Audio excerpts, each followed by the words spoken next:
In the quiet province of Nevşehir, Turkey, a mundane renovation in 1963 sparked one of the greatest archaeological discoveries of the modern era.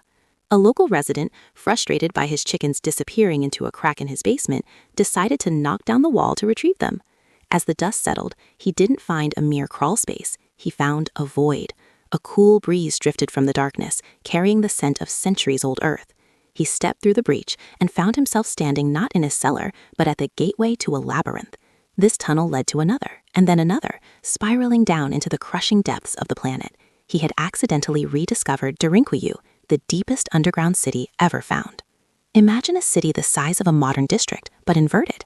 Instead of reaching for the clouds, it claws its way 280 feet towards the core. To understand the scale, picture an 18-story high-rise building buried completely underground. This was no primitive burrow. It was a sophisticated metropolis designed to house 20,000 people, along with their livestock, food stores, and supplies. But why? Why would an entire civilization choose to live in perpetual twilight, denied the warmth of the sun? The answer lies in the geology itself. Millions of years ago, volcanic eruptions blanketed this region in thick ash, which solidified into a soft, malleable rock known as tuff. The ancients realized that with simple hand tools, they could shape the stone as easily as clay, carving out a fortress that no army could breach. The motivation was fear, pure, unadulterated terror. Throughout history, this region was a highway for conquest, invaded by Persians, Romans, Arabs, and Mongols. For the Phrygians and later the early Christians escaping Roman persecution, the surface was a death sentence. The underground was their sanctuary. But building a city this deep presented lethal engineering challenges. The first was defense. How do you stop an army that finds the entrance? The architects of Derinkuyu devised a brilliant, brutal solution: massive millstones.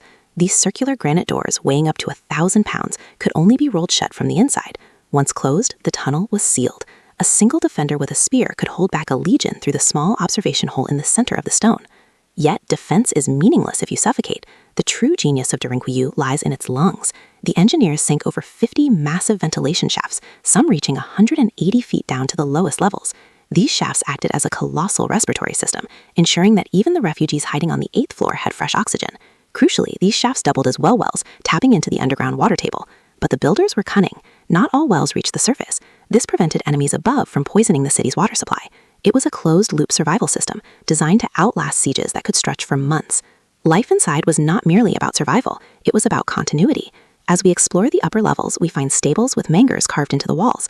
The first floors were reserved for animals to reduce the smell and provide insulation from the cold surface winters.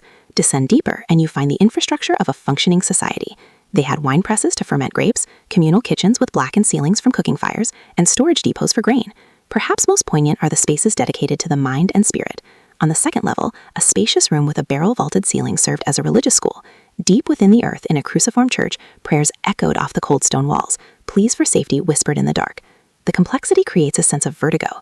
This wasn't an isolated bunker. Miles of tunnels connected Derinkuyu to other underground cities like Kaymakli, forming a subterranean network that spanned the region. It was a second world, a shadow civilization existing right beneath the boots of unsuspecting conquerors. The psychological toll of living here must have been immense. Months without sunlight, the air thick with the smell of oil lamps and humanity. Yet they survived. They turned the earth into a womb, shielding their culture, their religion, and their lives until the danger passed. Derinkuyu is more than an archaeological marvel. It is a testament to the indomitable will to survive. It proves that when pushed to the brink, humanity will do the impossible, even if it means carving a future out of the solid rock. Today, the tunnels are silent, occupied only by the curious and the ghosts of the past. But they stand ready. If the sky ever burns again, the city waits. Thanks for journeying into the deep with us. If this story fascinated you, dig a little deeper into that like button and subscribe for more unearthed mysteries. Until next time, stay curious.